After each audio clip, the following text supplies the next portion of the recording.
Bienvenue dans cette nouvelle vidéo. Aujourd'hui on va voir ensemble comment animer une ligne en la faisant apparaître dans un premier temps et ensuite disparaître. Donc sans plus attendre, on se retrouve directement sur le logiciel. Voilà, donc on se retrouve sur After Effects et là le rendu que vous voyez à l'écran, c'est exactement le type d'animation qu'on va essayer de réaliser ensemble. Donc la première chose à faire, c'est de vous rendre dans une nouvelle composition. Ensuite on va aller en haut dans notre barre d'outils et sélectionner l'outil plume. Alors de votre côté, je vous invite à réaliser une ligne comme vous le souhaitez. Moi, ça va être un peu une direction aléatoire comme ceci. Et normalement, vous devriez avoir un tracé qui apparaît à l'écran. Alors si vous, de votre côté, vous n'avez pas un tracé comme moi, c'est peut-être qu'il faut décocher déjà dans un premier temps le fond et cliquer sur OK. Et en parallèle, au contraire, cocher contour de façon à avoir un contour brut qui apparaît de votre côté.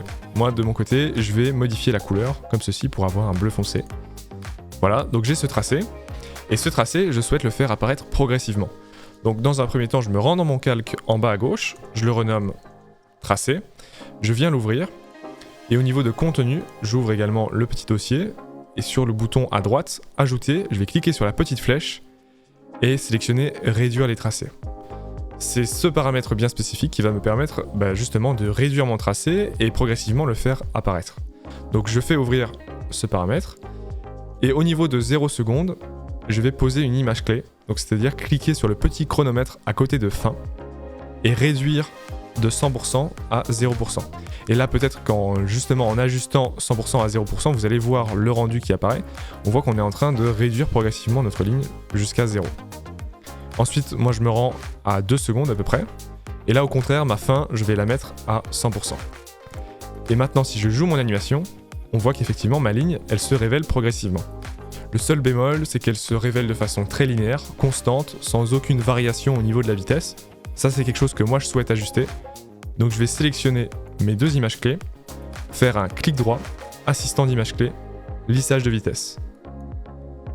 Ça, en allant dans l'éditeur de graphique, ça va me permettre de faire apparaître ma ligne progressivement, de plus en plus rapidement, et à la fin, que justement ma ligne, elle décélère progressivement. Donc ce mouvement, je souhaite l'accentuer encore plus, alors je sélectionne ma deuxième image clé, je la tire vers la gauche, et là vous allez le voir, en fait au début elle va se révéler très rapidement, et puis au fur et à mesure elle va se ralentir. Donc là c'est un rendu qui est parfaitement adapté à ce que je souhaite réaliser. Ensuite dans un second temps, peut-être qu'à partir de 3 secondes justement, je souhaite faire disparaître ma ligne. Alors là je vais jouer sur un deuxième paramètre qui est le paramètre début.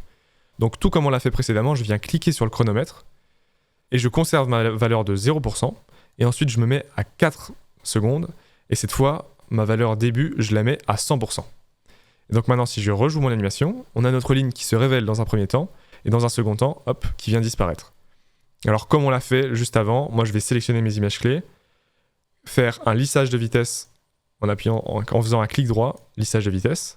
Ensuite, je me rends dans mon éditeur de graphique, et je viens ajuster légèrement la courbe de vitesse de mon mouvement.